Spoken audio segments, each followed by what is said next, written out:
Good morning to you all. To this doctoral seminar of the Charles V European Award, devoted to the European project's modernization and governance in a plural framework with shared values and goals. We inaugurate this seminar under the presidency of Marcelino Oreja Aguirre, the inspiration of this seminar,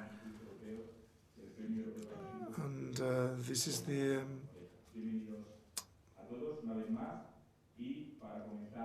laureate of the prize. And in order to start this seminar, we're going to give the floor to the director of the course, JÜRGEN ELVERT, of the Jean Monnet Chair in the University of Cologne. You have the floor, JÜRGEN. Good morning, distinguished guests. It's a pleasure for me to be here again this year. And as I just realized, it's the first time in 15 years that it is raining outside. So it's not the regular case for those who haven't been here yet. Well, the European project's modernization and governance in a plural framework with shared values and goals. When I first read this title, I said to myself, well, it's a bit like the European Union. It's complex, it looks a bit clumsy, but when you look closer at it and when you start thinking about its contents, you very soon realize the importance behind this title, the questions which it's raising. For me, the title indicates a set of important questions. First of all, does the European Union need modernization? Second, is governance within the European Union, does governance within the European Union still meets the requirements of the continued integration of Europe? Third, how much plurality can the European Union stand? Fourth, what are its common values and how common are they today? Fifth, what are the goals of the European integration process at all? So that's a set of questions deeply related to the topic of this conference. I mean, it's so obvious. Does the European Union need modernization? I would say yes. If you look at the global geopolitical settings all around us, it's quite obvious that the nation states in Europe will not be able to solve them on their own. They can only at least give an impact into the international global debate by speaking in one language. That's at least the idea behind it. I don't have to go further into detail. Just think of Russia, just think of the current situation with the United States, just think at the situation in Southeast Asia, especially with regard to China, and also the Arctic area is a highly contested area too.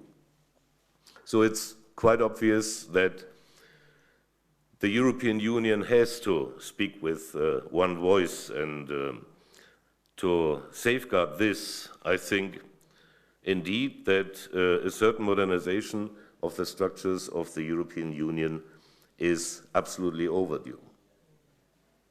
Second, with regard to the question of governance within the European Union and the question of whether it still meets the requirements of the integration process, a central question is, should the European Union continue to be organized in a centralized way, as it has been done so far? I mean, it's a typical sort of French approach due to the origins of the integration process. Or should we think about modes of decentralization to meet the aspirations in some parts of the European Union, maybe better as we've done it before in past 5 or 6 decades? How much plurality can the European Union stand? I mean, the motto of the European integration process is united in diversity. But if you are united in diversity, there should be some central goals and targets which are common. And in days like these, I have certain doubts whether the shared values of the European Union are still shared by everybody. Fourth, what are the common values and how common are they? At first sight, it's quite obvious. It's about safeguarding peace and stability in Europe and beyond. It's about defending human rights and democracy. It's about safeguarding internal, external, and social security for its citizens. It's about implementing the four freedoms of the European domestic market. Again, the question is, are these common values still shared by everybody? When I look at certain member states where heads of state can talk about the creation of an illiberal democracy. I mean, why doesn't anybody tell this man that it is a contradiction in terms? It's either illiberal or it's democratic. And fifth and last, what are the goals of the European integration process? Do you know it? I mean, I've asked a series of many political decision makers what actually are the targets of the integration process. And they started to talk about to create a European federation. But then the question is, what actually should this European federation look like? What should be its features? It's difficult to say, I know. But what I think that it is important to identify certain intermediate range targets where you want to drive at, you know. I mean, I'm from the coast. I've got certain experiences with seafaring, and if you leave as a captain of a ship, a harbor, and you don't know where you want to go, you certainly have got a problem. I sincerely hope that we will at least receive within this seminar a set of proposals how these problems can be solved. But it is an important question. It's a central challenge for all of us, and we really should fight for it. Thank you very much.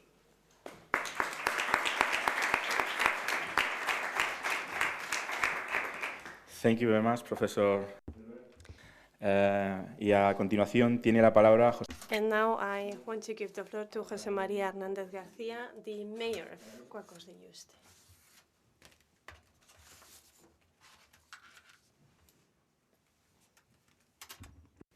Muy buenos días a todos.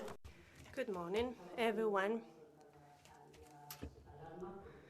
So the alarms won't set off today because I will be very brief for what I have made you used to. Don't have much time. So very good morning to you all.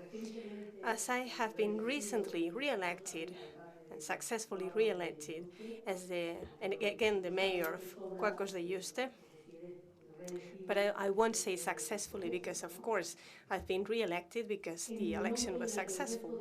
So on my behalf and on behalf of the rest of the members of the City Council that I have the honor to chair, it is again an honor for me to be here today among so many known people,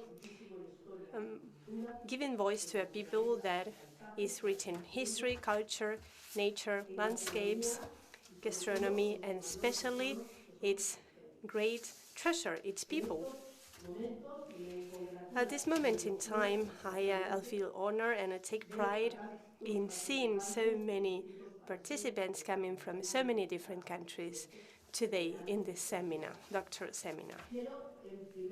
First of all, I want to take this opportunity that is given to me, especially by the organizers and the directors of the course, JÜRGEN, ELVERT, and Juan Carlos Moreno Piñero, to publicly express my great admiration for Marcelino Oreja, the 11th Charles V European Award in 2017 because I want to recognize his political and diplomatic career, his great cultural background, and even if he's a great person, also his humane nature, virtues that I have been personally able to see and to acknowledge on many occasions. So thank you.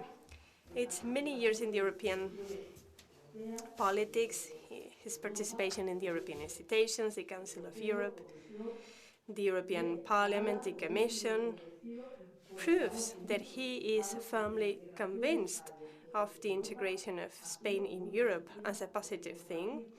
He's also been the spokesperson in many states about this, because sharing a common place with other citizens and with other countries in a public space such as the European public space has always contributed to the well-being, the development, safety and security.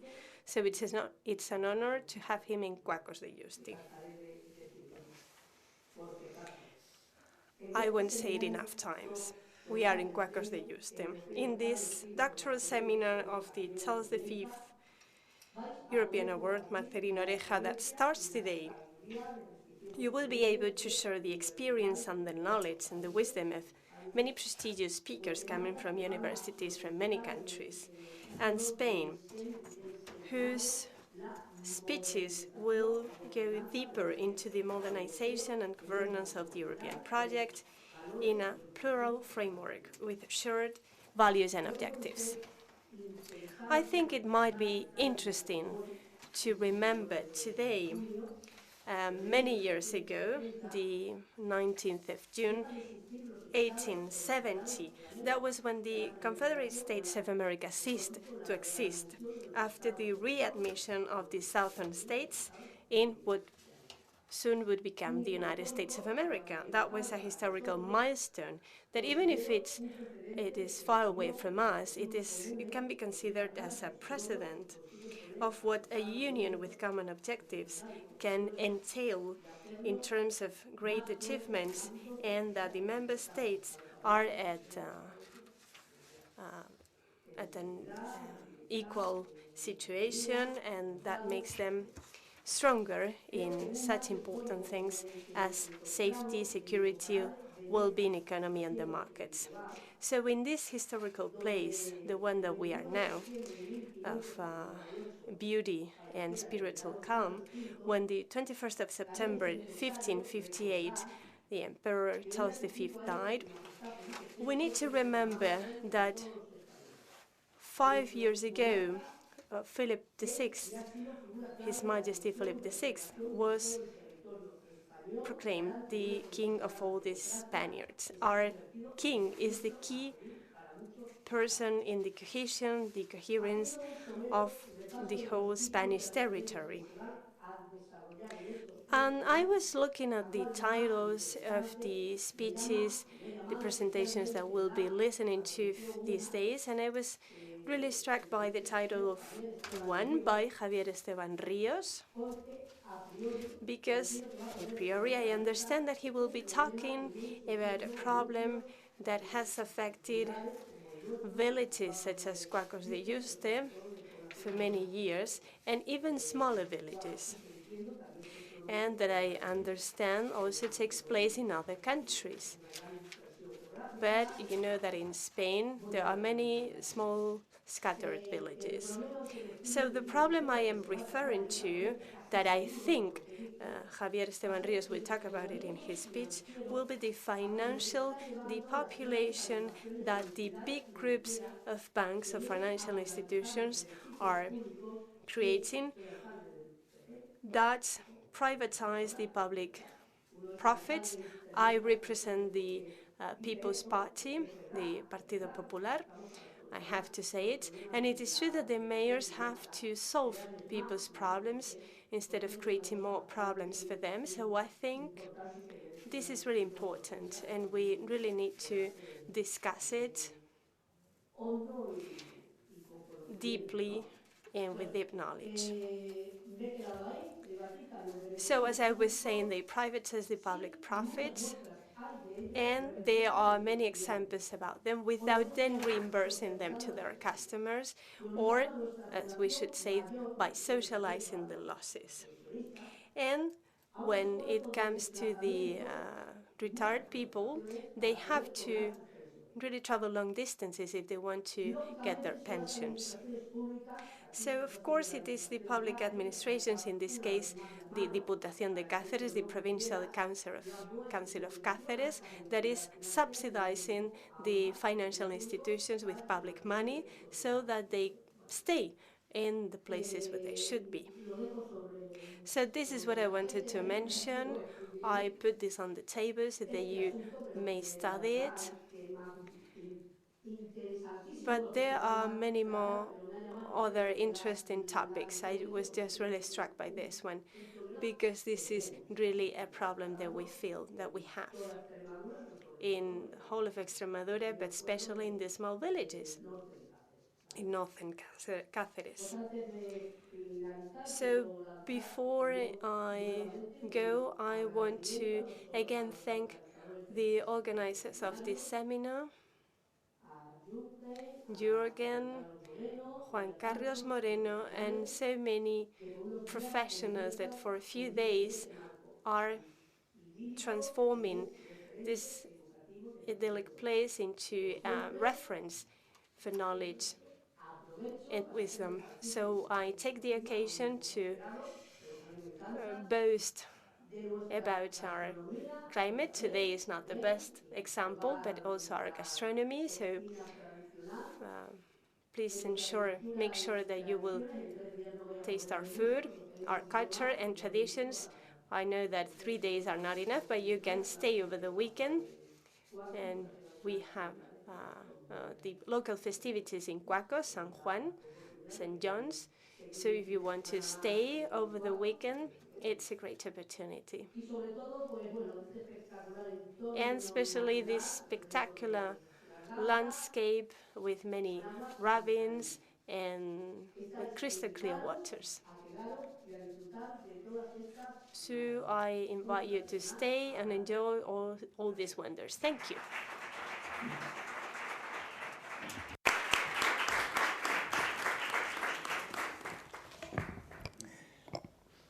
Muchísimas gracias, alcalde, una vez más por tus palabras y por haber entrado ya en materia, ¿no?, de discusión de lo que vamos a tratar en los próximos días, con lo cual ya pues, tenemos algunas pistas de lo que vamos a estar trabajando en los próximos días y algunas preocupaciones incluso que van a lo local, ¿no?, porque Europa sin lo local tampoco se entiende. In the coming days. Right now, I will give the floor to Mr. Juan Carlos Moreno Piñero, Director of the European and Ibero-American Academy of Yuste and Director of this seminar. You have the floor.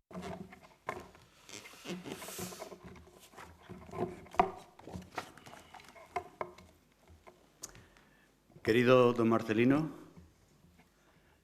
querido Jürgen.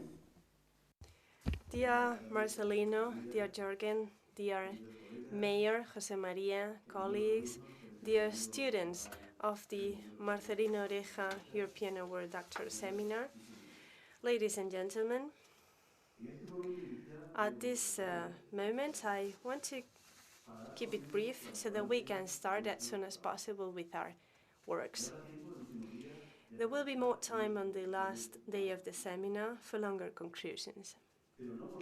But even if I'm brief, I want to address a clear message to both the students and the teachers. Dear students of the doctoral seminar, the fact that you are here today proves that you are excellent students and researchers, and certainly also good people. You haven't been selected in a draw, or you're here out of coincidence. The members of the jury are fully aware of the high quality of the works that have been submitted, so I congratulate you for being among the top 10. You've come to this moment in your lives after many years of efforts that probably started in your childhood. I am sure that behind each one of you there's a story of study, effort, discipline, and some renunciations. That's why you're here. But be careful, because in spite of all that, you haven't achieved anything yet. The judgments and trials and evaluations are all made at the end of a project, a long career, or at the end of life, not at such an early age.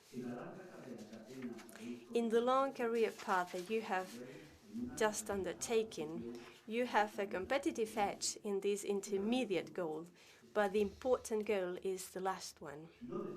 So don't give up and keep your discipline and enthusiasm, because one is worthless without the other. So dear teachers and colleagues, you have before you a great responsibility.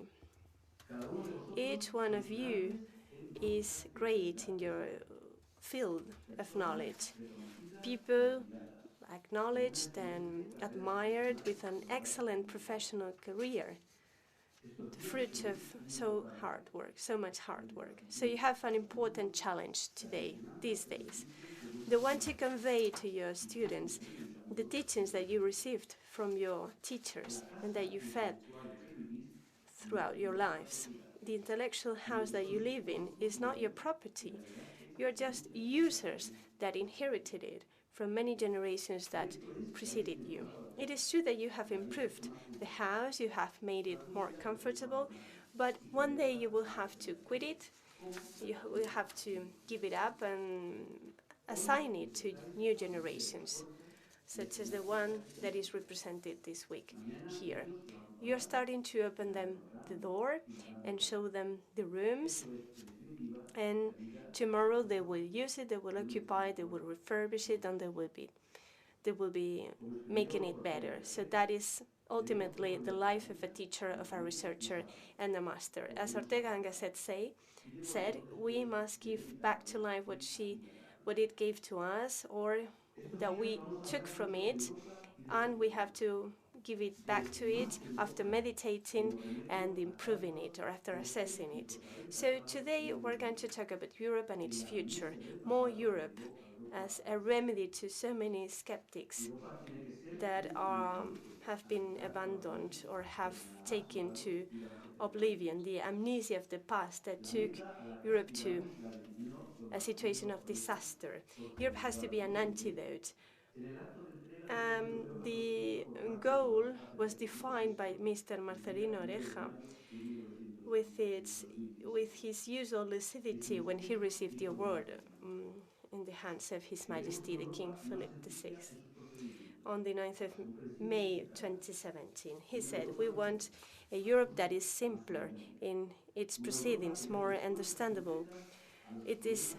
We want a better Europe, fairer, with more solidarity, that gives answers to the problems of the European peoples, that updates the story, that undertakes with conviction its responsibility to promote the European social model, to defend with just one voice its interests in a world that is ever more complex and interconnected.